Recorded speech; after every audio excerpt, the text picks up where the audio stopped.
Hello everyone, hello, welcome back. तो the topic for today is metal and non metals. देखो यार कुछ थोड़ा डिस्कशन कर देते हैं उसके बाद आगे शुरू करते हैं। देखो जो आप लोग प्रॉब्लम फेस करते हो, सबसे पहला प्रॉब्लम प्रॉब्लम होता है नोट्स का। जीएस में जो फेस करते हो वो होता है नोट्स का। दूसरा, क्वेश्चंस कहाँ से करें। तीसरा, कितना पढ़ें, एक्सटेंट क्या रखें, कवरेज का, कवरेज कितना करें। ठीक है, ये सारे आपके कंसर्न होते हैं। तो देखो, नोट्स का जो कंसर्न है वो इस वजह से होता है क्योंकि आप किसी टीचर्स पर डिपेंड करते हो या कोचिंग इंस्टीट्यूट पे। ठीक है, कोचिंग इंस्टीट्यूट पे आप डिपेंड करते हो, तो उनका नोट्स आपको चाहिए होता है। तो कभी हो सकता है वो आपको फ्री पीडीएफ टेलीग्राम पे मिल जाए, कभी हो सकता है आधा अधूरा मिले, कभी हो सकता है 10 रुपये मांग लें आपसे वो ये चीज़ें आप फेस करते होगे। तो 10 रुपीज़ या 20 रुपीज़ लाइक दिस। ओके, तो ये प्रॉब्लम आपको आती है कि एक जगह कंपाइल्ड नोट्स नहीं मिलते हैं। ठीक है।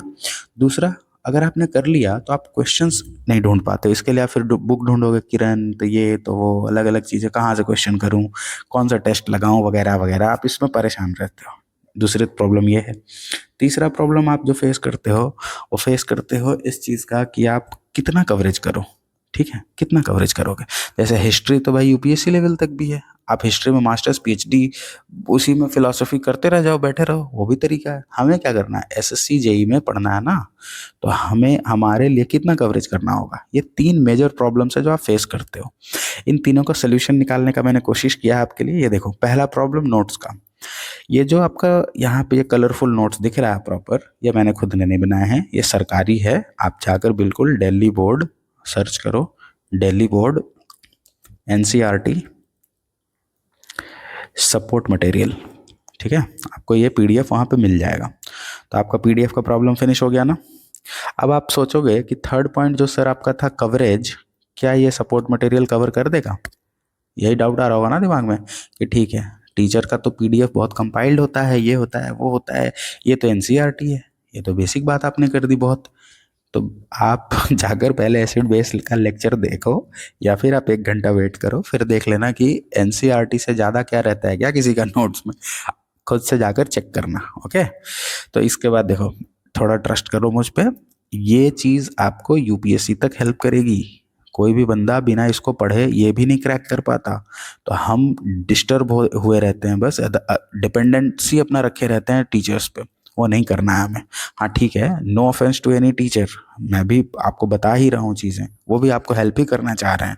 अपने एंड से वो पूरा कोशिश करते हैं कि मैं ऐसा कंटेंट आपको दे दूं कि आपका कवरेज हो जाए पूरा, मतलब आपका सिलेक्शन हो जाए। हर टीचर का ये अपना मोटिव यही होता है।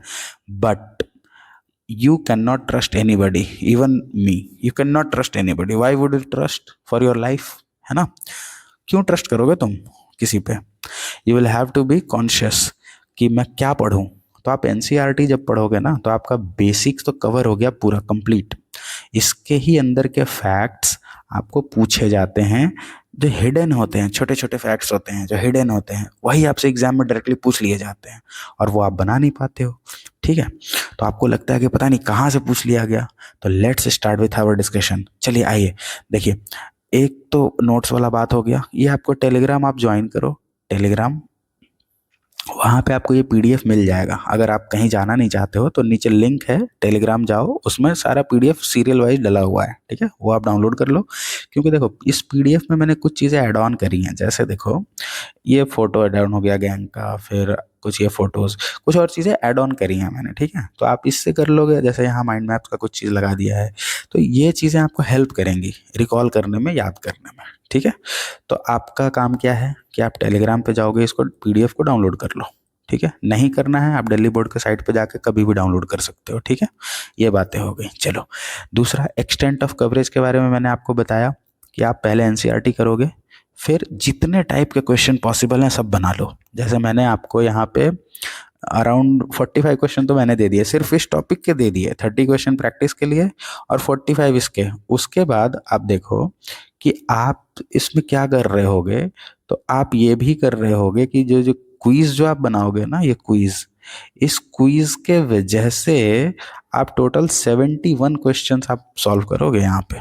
तो कितने हो गए, 71 प्लस 35, आप 105 क्वेश्चन सॉल्व कर रहे हो, आपको नोट्स मिल रहा है, सब कुछ आपका एक जगह पे कंपाइल्ड हो गया। ये topic once and for all coverage, PCS का घटना चक्र का बुक आता है, उसको भी जाकर बना लेना। मोर देन 50 या 60% क्वेश्चन आपके सॉल्व हो जाएंगे। चलो आ जाओ, अब स्टार्ट करते हैं, बहुत बातें हो गई। देखिए हमारा फ्लो क्या रहेगा पढ़ने का। देखो हम सबसे पहले यहाँ से माइंड मैप देखेंगे। ओके, ये माइंड मैप है हमारा इस टॉपिक का, इसको देखेंगे।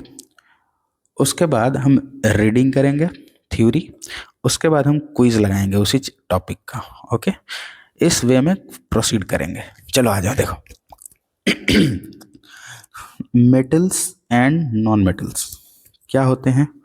हमारा जो माइंड मैप है ये देखिए, जनरल कैरेक्टरिस्टिक्स के अंदर अभी बातें कर रहे हैं हम कि कितने एलिमेंट्स नोन हैं धरती पे। तो टोटल 118 एलिमेंट्स नोन हैं, जिसमें मोर देन 90 मेटल्स ही हैं, 22 नॉन मेटल्स हैं और कुछ मेटेलॉइड्स हैं। मेटेलॉइड्स क्या होते हैं? मेटेलॉइड्स वो होता है जिसके अंदर मेटल और नॉन मेटल दोनों का प्रॉपर्टी होता है। ठीक है, मेटल का कुछ एग्जाम्पल वो भी देखेंगे आगे, नॉन मेटल का कुछ एग्जाम्पल। ये आपका माइंड मैप का फर्स्ट पार्ट ओवर हुआ और इसका थ्योरी पढ़ा जाए। देखो total 118 elements are known till date, there are 90 metal, 22 non metal metalloids. कुछ एग्जांपल हैं सोडियम वगैरह, सोडियम पोटेशियम कैल्शियम मैग्नीशियम वगैरह। ये मैं अभी आपको नीचे याद करवाऊंगा डिटेल में, ठीक है, एक ट्रिक देकर। मेटल हमारे आसपास में कहाँ यूज हो रहा है, क्या ये बताने की जरूरत है आपको? बिल्कुल नहीं। आगे बढ़े, कहाँ हो रहा है देखो ना यार, यूटेंसिल्स में, बर्तन में, ज्वेलरी में, मशीन के पार्ट्स में, ये सब में यूज़ हो रहा है। नॉन मेटल कहाँ यूज़ हो रहा है? ऑक्सीजन का सांस ले रहे हैं हम लोग, नाइट्रोजन को यूज़ कर रहे हैं, गैस मतलब देखो यहाँ कह रहे हैं। अच्छा, ये एसिडिटी में हमने रेंसिडिटी अभी नहीं, ये कार्बन वाले चैप्टर में आएगा रेंसिडिटी वाला टर्म आपका। रेंसिडिटी से बचा रहे हैं। सिंपल कुरकुरे का जो पैकेट होता है वो फुला हुआ होता है ना, तो वो फुला हुआ होता है क्योंकि वो उसको हम प्रोटेक्ट कर रहे होते हैं कि वो रिएक्ट ना कर जाए, ऑक्सीडाइज ना हो जाए और सड़ ना जाए वो। ठीक है, आगे देखें, शायद ये टर्म मैंने बताया आपको केमिकल रिएक्शंस में फर्स्ट चैप्टर में। तो ये चीज़ है, यहाँ पे नॉन मेटल्स यूज हो रहे हैं। ओके, आगे बढ़े तो देखो ये पार्ट हुआ difference between metal and non metal. इसके अंदर हमें ये सारी चीज़ें पढ़नी है, तो इसको अभी देखेंगे। उससे पहले आओ ये क्विज में देखो, what are the main 3 classification of the approximately 118 known elements. तो 3 क्लासिफिकेशन है, मेटल, नॉन मेटल, मेटेलॉइड्स। ठीक है, मूविंग फॉरवर्ड देखिए क्वेश्चन क्या है, what is the typical physical state of metal at room temperature. तो ये हमने अभी पढ़ा नहीं है, तो आप पहले पढ़ेंगे उसके बाद। देखो यहाँ पे मैंने कुछ मार्क करके रखा है क्योंकि ये चीज़ें इंपॉर्टेंट हैं। देखो difference between metal and non metal, हमारा माइंड मैप भी यही कह रहा था ना, difference between metal and non metal में सबसे पहले फिजिकल स्टेट। तो देखो फिजिकल स्टेट में मेटल का जो स्टेट होता है वो सॉलिड होता है, लेकिन मर्क्यूरी सिर्फ एक एक्सेप्शन है इसका।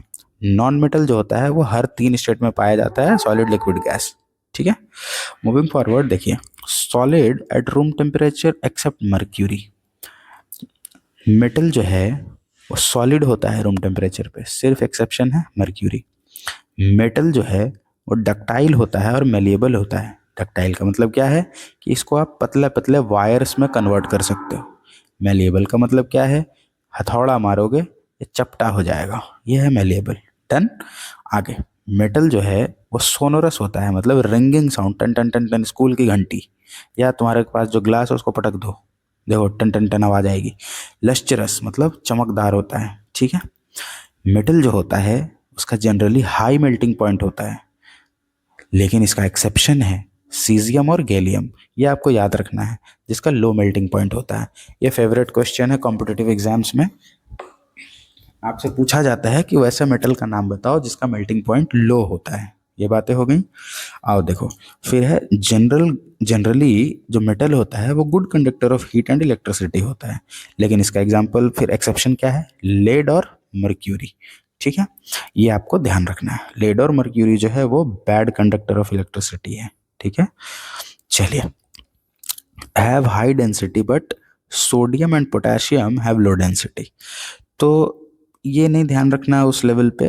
जनरली मेटल जो होता है उसका डेंसिटी हाई होता है, भारी होता है वो। ठीक है, चलिए, metal oxides can be basic और एम्फोटेरिक इन नेचर। ये तो हमने देखा अभी कि मेटल का जो ऑक्साइड होता है, हमने एसिड वाले चैप्टर में पढ़ा था या ऊपर में भी देखा अभी शायद। देखो, metal oxides can be basic और एम्फोटेरिक इन नेचर। इसको याद करो, ये इंपॉर्टेंट स्टेटमेंट है। यही स्टेटमेंट है, एज इट इज क्वेश्चन पूछा जाएगा कि मेटल ऑक्साइड्स का नेचर क्या होता है, तो बेसिक भी होता है और एम्फोटेरिक भी होता है। अब एम्फोटेरिक का मतलब क्या है? एम्फोटेरिक का मतलब होता है कि वो एसिड और बेस दोनों से रिएक्ट कर सकता है, ये उसका प्रॉपर्टी है। ठीक है, और हमने पढ़ा था मेटल ऑक्साइड सिंस बेसिक होता है, इसलिए ये एसिड से जब रिएक्ट करता है तो सॉल्ट प्लस वाटर बनाता है, पिछले वाले लेक्चर में। जिन्होंने नहीं देखा है वो वहाँ जाइए, इसको देखिए, समझिए। अभी नहीं जाइए, अभी इसको कंटिन्यू करो, उसके बाद उस लेक्चर को देख लेना। ओके, चलो। Many metals displace hydrogen from dilute acids and release hydrogen gas. बहुत सारा मेटल जो है, ये तो हमने देख रखा है पीछे वाले चैप्टर में। Metal oxides are ionic in nature. ये समझो क्या है। देखो, दो तरीके का बॉन्ड होता है, आयोनिक बॉन्ड और कोवैलेंट बॉन्ड। कोवैलेंट बॉन्ड में क्या होता है कि इलेक्ट्रॉन शेयरिंग से बनता है, मतलब ये कोवैलेंट बॉन्ड है। ये हम आगे वाले चैप्टर में देखेंगे, कार्बन में। ये कोवैलेंट बॉन्ड है, तो देखो क्या हुआ, शेयरिंग किया गया ना, शेयरिंग किया गया। तो शेयर, तुम रूम शेयर जब करते हो तो तुम दोनों के बीच में बॉन्ड बहुत मजबूत होता है क्या? दो लोगों के बीच में बिल्कुल नहीं, आपस में झगड़ा लड़ाई होते ही रहता है थोड़ा थोड़ा। आयोनिक बॉन्ड क्या है कि एक ने अपना चीज किसी को दे दिया और उसने उस चीज को रख लिया। अब इन दोनों के बीच में बॉन्ड अच्छा रहेगा, बहुत मजबूत होगा, इसको आयोनिक बॉन्ड बोलते हैं। ठीक है, मतलब एक चीज क्या था, वो इलेक्ट्रॉन था, किसी ने इलेक्ट्रॉन दिया, किसी ने इलेक्ट्रॉन को एक्सेप्ट किया। ठीक है, तो वो हो गया आपका आयोनिक बॉन्ड। तो मेटल ऑक्साइड सारे आयोनिक नेचर के होते हैं, और आयोनिक बॉन्ड जो होता है वो जनरली स्ट्रॉन्ग होता है, स्ट्रॉन्ग बॉन्ड होता है in comparison to covalent bond. तो हमने ये बातें देख ली अभी। चलो, ये बातें जब देख ली, अब इससे नॉन मेटल को पकड़ो। देखो, सॉलिड होता है ना मेटल, ये तीनों स्टेज में पाया जा सकता है। अब इसमें याद क्या रखना है, क्लोरीन गैस होता है, ब्रोमीन जो है वो लिक्विड स्टेज में पाया जाता है, ये ध्यान रखना। वैसा नॉन मेटल जो लिक्विड स्टेज में पाया जाता है वो है ब्रोमीन। वैसा मेटल जो सॉलिड नहीं है, वो जो लिक्विड में पाया जाता है, वो है मर्क्यूरी।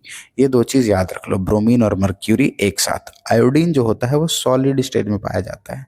तो नॉन मेटल का कुछ क्लासिफिकेशन नहीं है, नॉन मेटल किसी भी स्टेज में पाया जा सकता है। ठीक है, मूविंग फॉरवर्ड, आगे बढ़े जब, तो देखिए,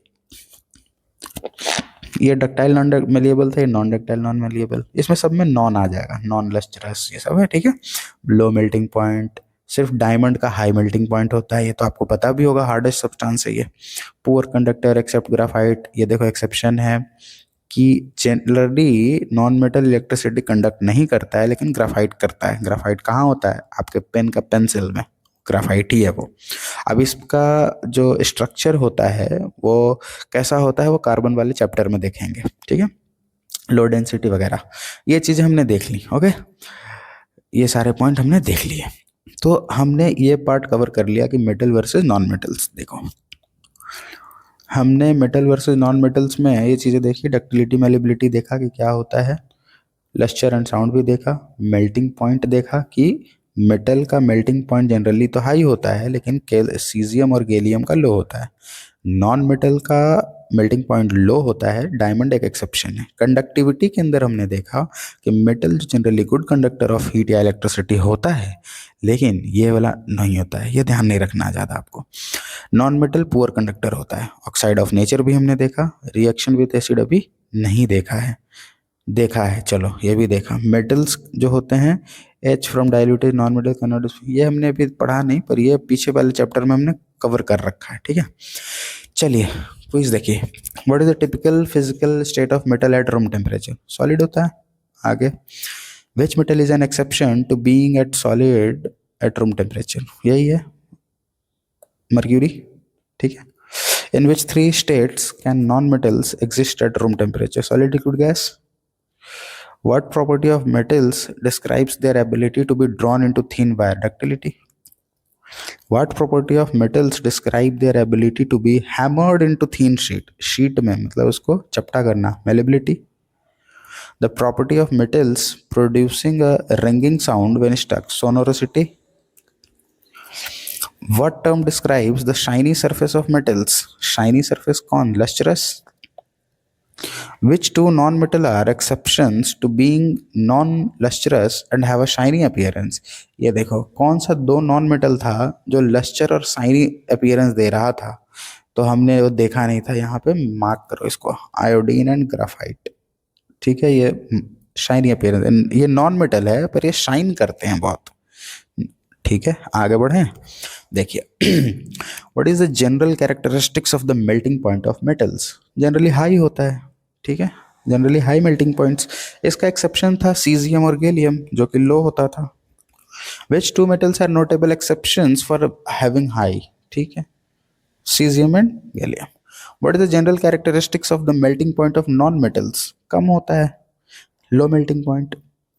Which non-metal is notable exception for having a very high melting point? वैसा नॉन मेटल जो बहुत हाई मेल्टिंग पॉइंट है वो क्या है? डायमंड। ठीक है, आपका टेक्स्ट जो है वो कंप्लीट आपका रिवीजन हो रहा है ना, इसी फॉर्मेट में पढ़ेंगे। चलो देखो, how are metals generally characterised in terms of heat and electrical conduction? दोनों कंडक्ट करता है मेटल। ठीक है, आगे बढ़े। Which non metal is an exception and is a good conductor of electricity? Graphite, pen का पेंसिल, पेंसिल का nib. आगे बढ़ो, पेन का पेंसिल तो कुछ होता ही नहीं है। चलो, I am recording this lecture in the morning and I haven't slept yet, तो इसलिए थोड़ा बेयर अप करो मेरे वॉइस के साथ। देखो, the oxides of metals are generally what और वॉट इन नेचर? बेसिक होता है और एम्फोटेरिक होता है, ये हमने पढ़ लिया ना, बेसिक और एम्फोटेरिक। आगे बढ़े। देखो, the oxides of non metals are generally क्या? नॉन मेटल का ऑक्साइड जनरली आयोनिक होता है। ठीक है, एसिडिक होता है, आयोनिक बोल रहा हूँ मैं। जैसे बेसिक था ना, मेटेलिक ऑक्साइड बेसिक था, कहाँ लिखा है ये? Metallic oxides are ionic in nature and basic, and metallic oxides are basic. ठीक है, oxides of non metals are generally acidic in nature. देखो ये पॉइंट है। ठीक है, चलिए आगे बढ़े। What gas is typically released when many metal displace hydrogen from dilute acid? क्या हमने ये देखा था कि यहाँ देखो, एसिड का रिएक्शन, लास्ट लेक्चर का थोड़ा रिवीजन करा रहा हूँ। देखो, एसिड का रिएक्शन मेटल के साथ, मेटल कार्बोनेट या मेटल हाइड्रोजन कार्बोनेट के साथ, और एसिड का ही रिएक्शन किसके साथ देखा था हमने? मेटल ऑक्साइड के साथ। इसको हमने बोला था कि इसका नेचर सिंस बेसिक होता है तो सिंपल न्यूट्रलाइजेशन रिएक्शन की तरह एसिड प्लस बेस जैसा हो जाता है, सॉल्ट प्लस वाटर बन जाता है। इसके मेटल के साथ रिएक्ट करता है जब एसिड, तो हाइड्रोजन गैस लिबरेट होता है, और मेटल कार्बोनेट या मेटल हाइड्रोजन कार्बोनेट के साथ होता है तो कार्बन डाइऑक्साइड गैस रिलीज होता है। ये चीज़ें हमने देख रखी थी।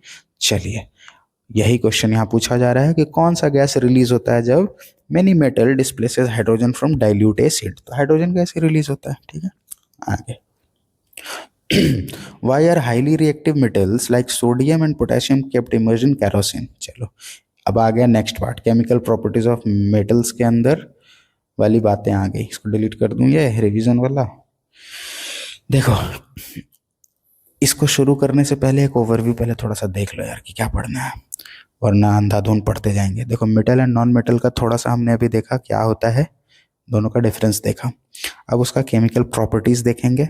एम्फोटेरिक ऑक्साइड देख चुके, एनोडाइजिंग ऑफ मेटल समझेंगे क्या होता है, अलग अलग रिएक्शन देखेंगे। देखो, ऑक्सीजन के साथ रिएक्शन देखें मेटल का, फिर देखेंगे वाटर के साथ, उसके बाद देखेंगे यहाँ देखो, उसके बाद देखेंगे एसिड्स के साथ, फिर एक्वारेजिया के बारे में समझेंगे, रिएक्टिविटी सीरीज देखेंगे, reaction with metal and non metal. तो हम 5 तरीके का बेसिकली रिएक्शन पढ़ेंगे, मेटल का ऑक्सीजन के साथ, मेटल का वाटर के साथ, मेटल का खुद के नॉन मेटल्स के साथ, अलग अलग। ठीक है, उसके बाद हम देखेंगे कि अकरेंस, जब केमिस्ट्री सीख जाएंगे इसका, केमिकल्स का, कि किस तरीके से रिएक्शन होता है, तो हम मेटल का अकरेंस देखेंगे कि कैसे अकर करता है मेटल, और उसको हम कैसे अब एक्सट्रैक्ट करेंगे नेचर में, जैसे किस तरीके से मिलता है हमें, तो उसको किस तरीके से हम एक्सट्रैक्ट करेंगे, वो एक्सट्रैक्शन पढ़ेंगे। मेटलर्जी, कोक वगैरह यूज़ करना, रिफाइनिंग मेटल्स, मेटल को रिफाइन कैसे करते हैं वो देखेंगे।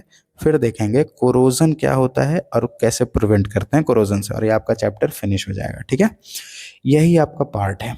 ये आपको माइंड मैप में भी यहाँ दिख रहा था। देखिए क्या दिख रहा था। ओके, ये देखिए हमने ये दो चीज़ें कर ली अभी, ठीक है, ये दो चीज़ें हमने फिनिश कर ली। एक तो ये फिनिश किया, एक डिफरेंस ये देखा। अब केमिकल प्रॉपर्टीज़ हमें देखना है और उसके बाद हम आगे बढ़ते हैं। देखिए केमिकल प्रॉपर्टीज़ में क्या है, reaction with air, water, dilute acid और रिएक्टिविटी सीरीज। Okay done. तो देखो सबसे पहले तुम रिएक्टिविटी सीरीज समझो, उसके बाद बाकी चीज़ें करेंगे। रिएक्टिविटी सीरीज का एक ट्रिक है, देखो ये सारे आपके मेटल्स हैं, ये सारे आपके मेटल्स हैं। इसका जो रिएक्ट करने का जो पोटेंशियल है ना, क्षमता, कि कौन कितना ज़्यादा रिएक्टिव है, उसको हम इस सीरीज में बात करते हैं। तो ये जो रिएक्टिविटी सीरीज है, ये है क्या, कटरीना ने कार मंगाई, ऑल्टो जेन फरारी, फिर भी है क्यों, एच जी मर्क्यूरी होता है, मिली सिल्वर ऑडी, ये सिल्वर है, ये ऑरम मतलब गोल्ड है, ये सिल्वर है, ठीक है। देखो गोल्ड बहुत कम रिएक्टिव होता है, तभी तो हम उसका गहना बनाते हैं ना, वो जल्दी काला नहीं होता, रिएक्ट नहीं करता जल्दी किसी चीज़ से, एज इट इज़ पड़ा रहता है। तो ये रिएक्टिविटी सीरीज में देखो बहुत पीछे है। सबसे ज़्यादा रिएक्टिव कौन है, पोटाशियम, सोडियम, कैल्शियम, मैग्नीशियम, ये सब बहुत रिएक्टिव चीज़ें हैं, ठीक है, ये रिएक्टिव हैं। ओके, तो याद हो गया, कटरीना ने कार मंगाई, ऑल्टो जेन फरारी, फिर भी है क्यों मिली सिल्वर ऑडी। इसको याद कर लो, ये वेरी इंपॉर्टेंट है, अभी पूरा चैप्टर इसके आसपास घूमेगा, ये कॉन्सेप्चुअल चीज़ हो गई, ठीक है। मतलब ये तो फैक्चुअल डेटा है, पर इससे कॉन्सेप्ट्स बनाएंगे अपन। देखो जब एक्सट्रैक्शन, एग्जांपल देता हूँ, जब एक्सट्रैक्शन पढ़ेंगे ना, वहाँ पे देखेंगे क्या कि देखो ये, क्योंकि ये तो रिएक्टिव है ही नहीं, ये तो अपने रिएक्ट ही नहीं करता किसी चीज़ से, तो ये एज इट इज़ मिल जाएगा हमें नेचर में अपने फॉर्मेट में।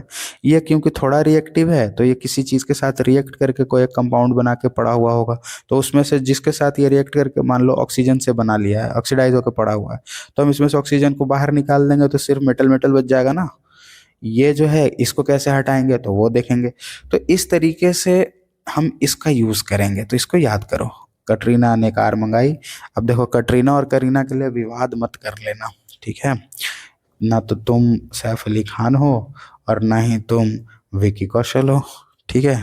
तो देख लो, कटरीना ने कार मंगाई, ऑल्टो जेन फरारी, फिर भी है क्यों मिली सिल्वर ऑडी, इसको याद कर लिया, ठीक है। अब चलो आओ हमारे जो हम पढ़ रहे थे वहाँ पे, क्या पढ़ रहे थे, केमिकल प्रॉपर्टीज ऑफ मेटल। तो मेटल का रिएक्शन किसके साथ कर रहे हैं, ऑक्सीजन के साथ, उसके बाद करेंगे वाटर के साथ। तो अब सोचोगे कि यार वाटर के साथ तो रिएक्ट करता ही नहीं है मेटल, वाटर के साथ कैसे रिएक्ट कर सकता है, पानी के साथ मेटल रिएक्ट करके कुछ और बनने लग जाएगा, तो हम उस मेटल का ना बर्तन बना पाएंगे, कुछ कर ही नहीं पाएंगे मेटल से। तो देखो कैसे होता है, अभी आगे देखते हैं। तो ये ऑक्सीजन के साथ कैसे रिएक्ट करता है, तो मेटल जब ऑक्सीजन के साथ रिएक्ट करता है तो मेटल ऑक्साइड बना लेता है, ठीक है। देखो रीडिंग करो इसका, some metals like sodium and, ये देखो था ना, करीना ने, आगे वाला है ना दोनों, ये मोस्ट रिएक्टिव वाला है ना, are kept immerse in kerosene as they react vigorously with air, बहुत जल्दी हवा के साथ, ऑक्सीजन के साथ रिएक्ट करके और ऑक्साइड बना लेगा, तो इसलिए इसको कैरोसिन के अंदर दबा के रखा जाता है।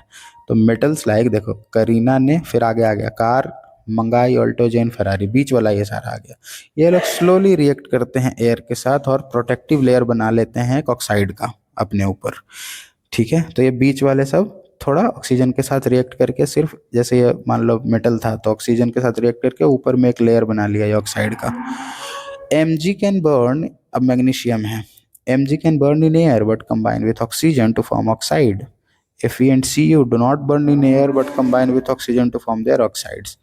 Iron fillings when sprinkled in flame, ये सब ज़रूरी नहीं है, आयरन फिलिंग को आप फ्लेम में जब डालोगे तो वो जलने लग जाएगा। Silver, platinum and gold shows no reaction.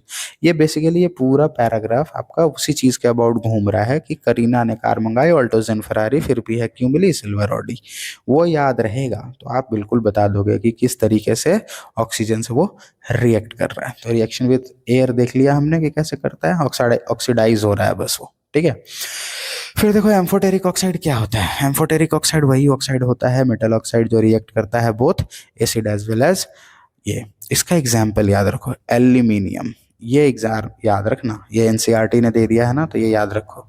Al2O3 जो है एम्फोटेरिक ऑक्साइड है। ओके, आगे बढ़ते हैं। या कोई भी मेटल का जो ऑक्साइड होगा वो जनरली आपका एम्फोटेरिक ही होगा, ठीक है।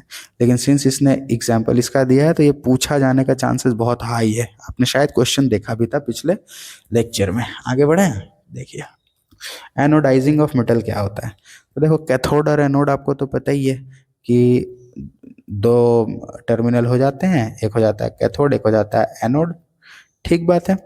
तो देखो हम जब एनोड पे मेटल को लगा देते हैं, एनोड पे मेटल को लगा देते हैं तो क्या अगर होता है कि in anodizing aluminium, aluminium is made anode, anode पे एल्यूमिनियम लगा दिए और एंड ग्राफाइट पे कैथोड लगा दिए, सॉरी कैथोड पे ग्राफाइट लगा दिए, ठीक है। Oxygen gas is released by the electrolysis of sulphuric acid, और इसके बीच में सल्फ्यूरिक एसिड भर दिए और इलेक्ट्रिसिटी भेज दिए, तो अभी हाइड्रोजन गैस निकलेगा ऐसे ऐसे, ठीक है, जो कि जाके रिएक्ट करेगा एल्यूमिनियम के साथ to form a thick protective oxide layer of the surface of metal.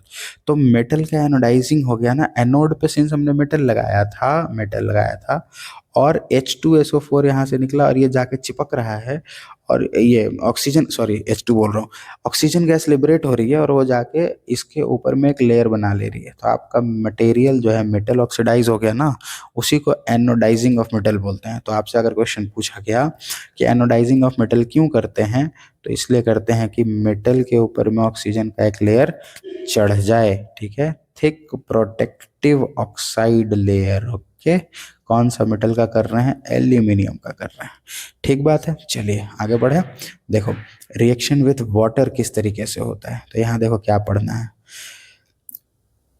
Varies by metal, metal जिस तरीके का है उस हिसाब से वेरी करेगा कि किस तरीके से वो रिएक्ट करता है आपका मेटल पानी के साथ।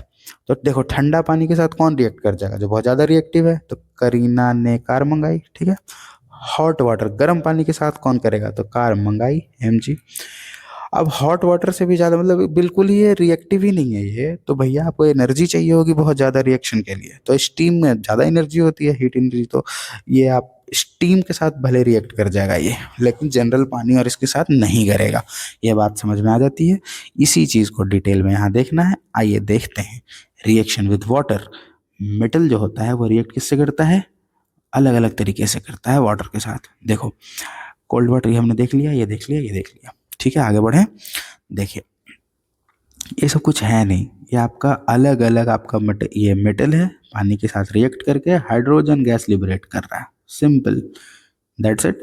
क्योंकि यार तुम्हें तो ये बात पता चल गई ना कि मेटल जो है मेटल ऑक्साइड बेसिक होता है, तो देखो ये बेसिक है ना, OH OH OH, तो OH को तो ये रख लेगा अपने पास। और तुम्हें ये भी मैंने बताया कि ये इलेक्ट्रिकल, देखो कोई भी जो मेटल है तुम्हारा वो एक इलेक्ट्रॉन छोड़ देता है, मान लो बाजार में, तो उस पर प्लस चार्ज आ गया है, ठीक है, प्लस चार्ज एक इलेक्ट्रॉन माइनस हो जाएगा तो प्रोटॉन तो उतना ही था, तो माइनस चार्ज आ चुका है, उस पर एक प्लस चार्ज आ चुका है अभी मेटल के ऊपर, तो K+ Na+ इस तरीके से एग्जिस्ट करता है ये।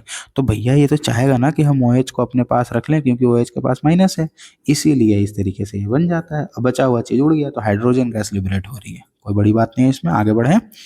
In case of calcium and magnesium, the metal starts floating due to bubbles of hydrogen gas sticking to its surface। अब ये ध्यान रख लेना, ये सिविल इंजीनियर्स को आपको पता होगा कैल्शियम और मैग्नीशियम की वजह से वो आता था ना, हार्डनेस वगैरह हम पढ़ते थे इन्वायरमेंट के अंदर, ठीक है।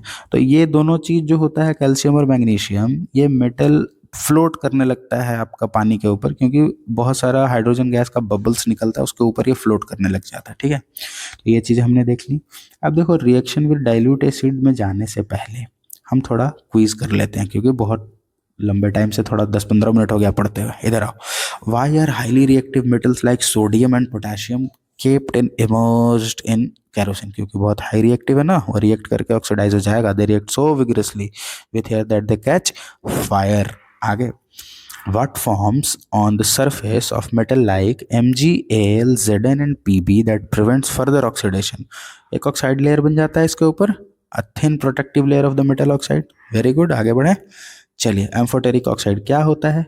वो होता है बेस जो कि एसिड बेस दोनों के साथ रिएक्ट करता है। आगे बढ़ जाए। चलिए, what are the products of the reaction between aluminium oxide and hydrochloric acid? Al2O3 और HCl। Al2O3 क्या था हमारा? एम्फोटेरिक ऑक्साइड था ना, Al2O3। और उसके साथ आपका क्या रिएक्ट कर रहा है? Just a second.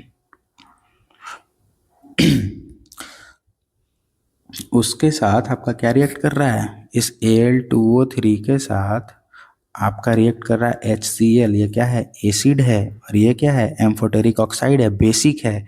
तो ये दोनों मिलके क्या होगा? एसिड और बेस मिलके क्या होगा? सॉल्ट बनाएगा, AlCl, Al2Cl3 प्लस क्या बनेगा? और क्या बनता था? वाटर। यही तो बनेगा, ठीक है। चलिए, ये रिएक्शन हमने आपको बोला भी था याद रखने के लिए ना, कि देखो एम्फोटेरिक ऑक्साइड में सिर्फ एक एग्जाम्पल दिया है एनसीईआरटी ने, इसको आपको याद रखना है। आगे बढ़े। What are the products of the reaction between aluminium oxide? ये तो हमने देख लिया कि बेस के साथ रिएक्ट करेगा। देखो, ये एसिड के साथ रिएक्शन दिया, ये बेस के साथ रिएक्शन दिया, फिर से सॉल्ट बनाएगा और वाटर बनाएगा, सेम वही चीज, ठीक है।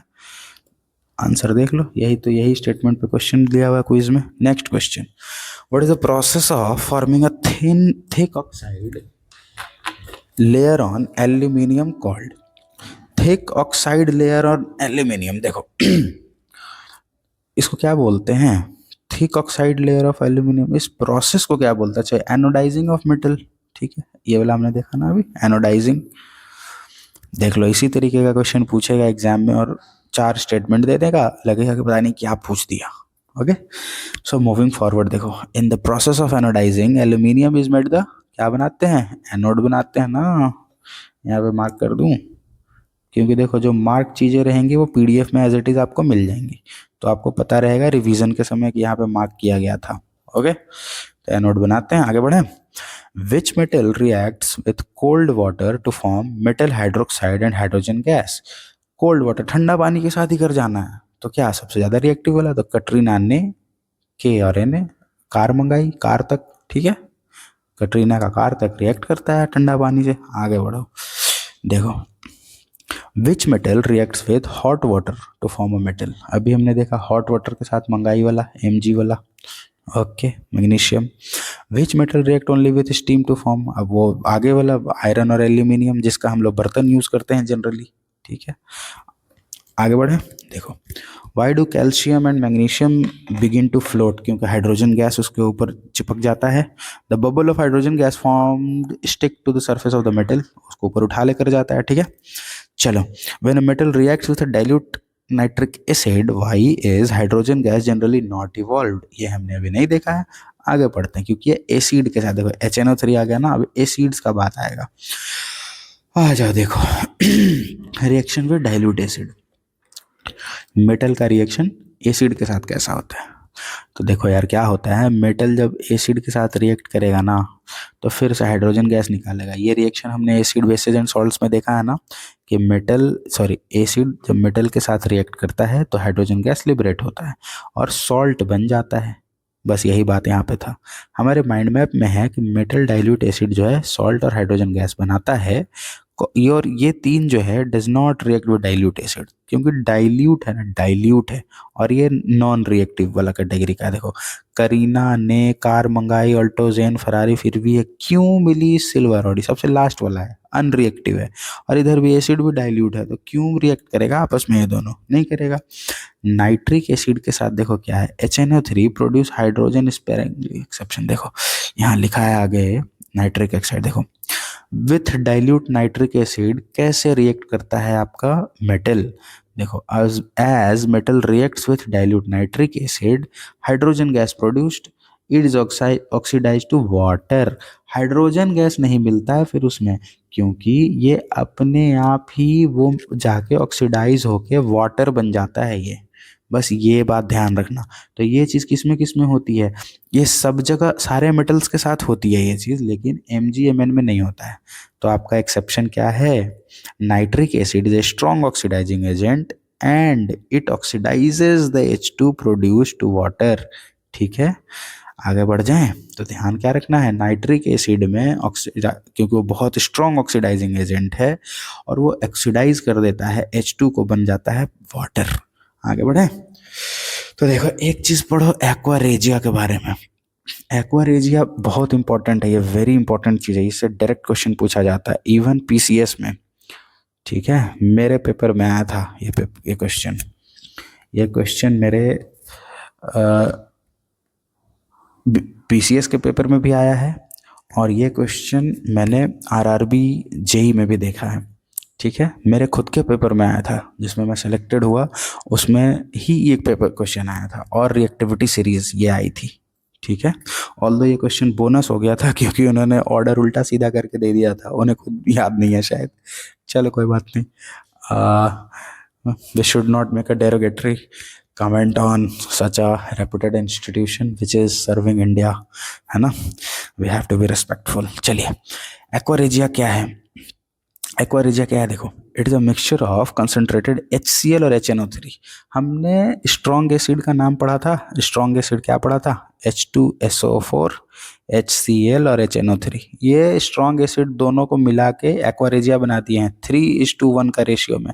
आपसे ये रेशियो भी पूछा जाता है, एक्वारेजिया का रेशियो। एक्वारेजिया बेसिकली क्या है, देखो तुम्हारे गांव देहात या घर में शहर में लोग आते हैं ना चिल्लाते हुए कि अपना ज्वेलरी साफ करवाइए, गहना बर्तन साफ करवाइए, ऐसे बोलते हैं, वो ये चीज़ लेकर आते हैं और वो बहुत ही होशियारी से आपका महंगा महंगा मतलब जो आपका गहना है उसको डाल देंगे इसके अंदर और आपका डिज़ोल्व हो जाएगा, वो गोल्ड और प्लैटिनम तक को ये डिज़ोल्व करा लेता है अपने अंदर। तो आपका ऊपर का एक लेयर मान लो डिज़ोल्व हो गया तो आपको तो चमका हुआ मिलेगा आपका सोना। ठीक है, आपको तो लगा चमक गया, साफ हो गया, साफ नहीं हुआ, वो सही में साफ ही हो गया क्योंकि एक लेयर लेकर गया वो। तो वो दिन भर में अगर बहुत सारा साफ करेगा फिर बाद में जाके उसको एक्सट्रैक्ट कर लेगा तो उसकी कमाई हो गई नहीं बढ़िया। तो ये एक्वारेजिया का काम है। ओके, तो देखो यार यहाँ तक तो अपन आ गए, अब रिएक्शन विथ मेटल कंपाउंड पे देख लेते हैं। तो देखो reaction with other metal compounds, metal A और मेटल बी का कोई सोल्यूशन है। ठीक है, जैसे Cu पड़ा है और CuSO4 पड़ा है, salt solution of metal B.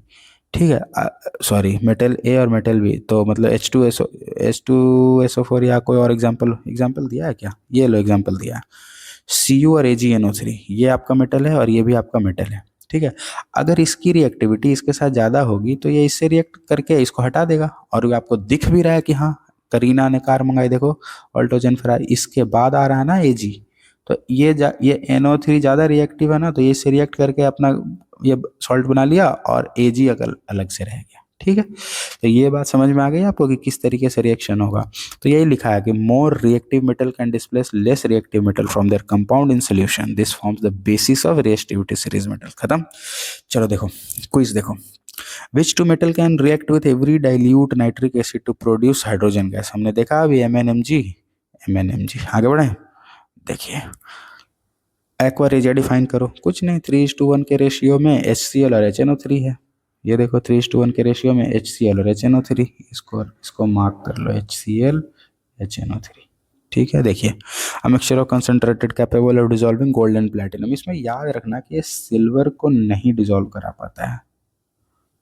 ठीक है, गोल्ड एंड प्लैटिनम को तो करा लेता है, सिल्वर को नहीं करा पाता। आगे देखो, what is the reactivity series of metal, Kareena ने कार मंगाई, ऑल्टोजन फरारी, फिर भी है क्यों मिली सिल्वर, और इसको 5 स्टार कर दे रहा हूँ। ठीक है, आगे बढ़ो।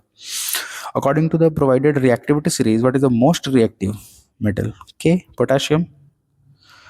ठीक है, according to provided least reactive metal, ये गोल्ड। ठीक है, और हम चलिए more reactive metal can displace lesser reactive metal. ठीक है, आगे बढ़े। How do metal and non metal react to form ionic compound. अब ये देखो, ये आपका जो पार्ट है आयोनिक कंपाउंड का, ये मैं करा के आज का लेक्चर फिनिश कर लेता हूँ, या चलो इसको कल ही कर लेते हैं। रिएक्शंस का पार्ट तो हो गया ना, अब आयोनिक कंपाउंड कल से करेंगे। और कल के लेक्चर में क्या करेंगे कि आयोनिक कंपाउंड ये लेक्चर फिनिश करके और उसके साथ में PYQ करवा दूंगा कंप्लीट, 15 क्वेश्चन में बनवा दूंगा। 15-20 क्वेश्चन इसमें भी रखे हैं, देखो आपको दिखा दूं क्या क्या बताऊंगा कल। ये चीज़ें कल चलेंगी। आयोनिक कंपाउंड क्या होता है, किस तरीके से मेटल अकर करता है, मिनरल और गैंग मेटलर्जी, ये सब। ठीक है। अलग अलग और सीना बार ये सब नेम्स हैं जो कि एग्जाम में पूछे जाते हैं एज इट इज़। किस तरीके से एक्सट्रैक्ट करोगे मेटल को, रिफाइन कैसे करोगे, कोरोजन क्या होता है, कैसे कोरोजन से प्रिवेंट करोगे, और फिर ये कुछ यहाँ पे क्वेश्चन है 15। उसके अलावे आपके ये क्वेश्चंस करवाऊंगा मैं 15-17, जो 15 क्वेश्चन है ये PYQ के, ये करवा दूंगा ये। ठीक है, तो ये चीज़ें आपको कल मिलेंगे लेक्चर में। तो ठीक है, आगे बढ़ते हैं, अब इस लेक्चर को एंड करते हैं। चलिए, see you guys in the next session. So be in connect में रहो, कनेक्शन में रहो, be in touch and join the Telegram channel for PDF। Telegram channel join करो PDF के लिए। उधर टेक्निकल में स्ट्रक्चरल एनालिसिस चल रहा था जो अभी होल्ड पे है, क्योंकि अभी फेस्टिवल का सीज़न है, तो मुझे भी थोड़ा कम समय मिल रहा है, आपको भी कम समय मिल रहा होगा। तो इसमें ILD, ट्रस और DSI, KI, स्टेबिलिटी, इतनी चीज़ें बता दी हैं मैंने। आर्चेज और method of analysis, structural analysis बचा हुआ है, और आपका ये सब्जेक्ट फिनिश होता है। तो सी यू गाइस।